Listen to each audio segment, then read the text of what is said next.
ಸಿಕ್ತಾ? ಅದೇನೋ ಕಳೆದು ಹೋಗಿದೆ ಅಂತೆಂತಲ್ಲ, ಸಿಕ್ತಾ ಅಂದೆ.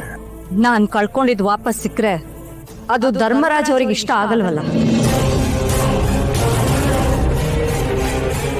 ಸರೋಜಾ, ಅದೇನೋ ನೆಕ್ಲೆಸ್ ಕಳೆದು ಹೋಗಿದೆ ಅನ್ನೋ ವಿಷಯ ಗೊತ್ತಾಯ್ತಲ್ಲ, ಅದನ್ನು ಇಲ್ಲೇ ಸರಿಯಾಗಿ ಹುಡ್ಕೋಕ್ ಹೇಳು. ನಿಮ್ ಕಾಳಜಿ ನನ್ ನೆಕ್ಲೆಸ್ ಕಳ್ದು ಹೋಯ್ತು ಅಂತ ಅಲ್ಲ, ನಾನೆಲ್ಲಿ ಆ ವಿಷಯನ ದೊಡ್ಡದ್ ಮಾಡಿ ನಿಮ್ ಮರ್ಯಾದೆಗೆ ಧಕ್ಕೆ ತರ್ತೀನೋ ಅಂತ. ದೇವಕಿ ಸರಿಯಾಗಿ ಇಲ್ಲೇ ಹುಡುಕು, ಇಲ್ಲಿ ಎಲ್ಲೂ ಇರುತ್ತೆ. ನಾನೇನ್ ನನ್ನ ನೆಕ್ಲೆಸ್ ಕಳ್ದು ಹೋಯ್ತು ಹುಡ್ಕೊಡಿ ಅಂತ ಕೇಳಿದ್ನ, ಅಥವಾ ನನಗೆ ಬುದ್ಧಿ ಹೇಳಿ ಅಂತ ಕೇಳಿದ್ನ? ಸರೋಜಾ, ನಾನಿಲ್ಲಿ ಬುದ್ಧಿ ಹೇಳಕ್ ಬಂದಿಲ್ಲ.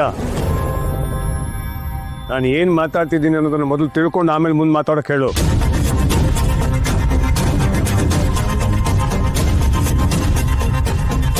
ಊರಿಂದ ನೆಂಟರು ಬಂದಿದ್ದಾರೆ.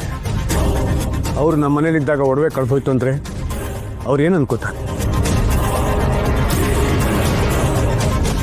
ನಾವು ಬಂದಿರೋದಕ್ಕೆ ನಮ್ಮ ಮೇಲೆ ಅಪವಾದ ಹೊರಿಸೋಕೆ ಹೀಗೆ ಮಾತಾಡ್ತಾ ಇದ್ದಾರೆ ಅಂತ ಅಂದ್ಕೊಳಲ್ವ ಅವರು?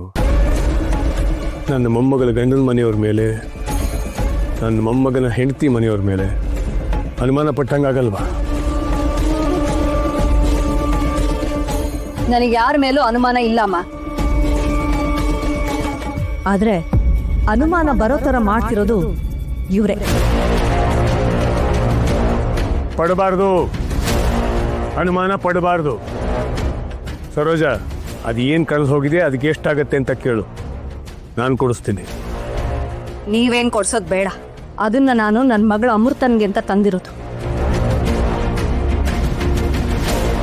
ಮಗಳ ಮೇಲಿನ ಪ್ರೀತಿ ಏನು ಅಂತ ನಿಮಗೇನು ಗೊತ್ತು? ದೇವಕಿ, ನಿಜ ಹೇಳಿದಕ್ಕೆ ಸಿಟ್ಟು ಬಂತಮ್ಮ? ಅಥವಾ ನಿನ್ ಗಂಡನ ಮೇಲೆ ಕೋಪ ಮಾಡ್ಕೊಳಕ್ ಆಗೋದಿಲ್ಲ ಅಂತ ನನ್ ಮೇಲೆ ತೋರಿಸ್ತಾ ಇದೀಯ? ನಾನ್ ಕೊಡ್ಸೋ ಉಡುಗೊರೆಗಳಿಗಾಗಿ, ನನ್ನ ಕನ್ಸುಗಳಿಗಾಗಿ ಬೆಲೆ ಕಟ್ಟಕ್ ಹೋಗ್ಬೇಡಿ.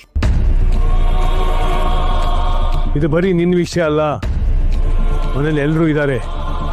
ಆ ಎರಡೂ ಕುಟುಂಬದವರಿಗೆ ನನ್ನ ಮೇಲೆ ಅಪಾರ ಗೌರವ ಇದೆ, ನೆನಪಿರ್ಲಿ ಅದು. ಇರ್ಲಿ ಬಿಡಮ್ಮ, ಅವರಿಗೆ ಅವ್ರ ಗೌರವನೇ ಮುಖ್ಯ.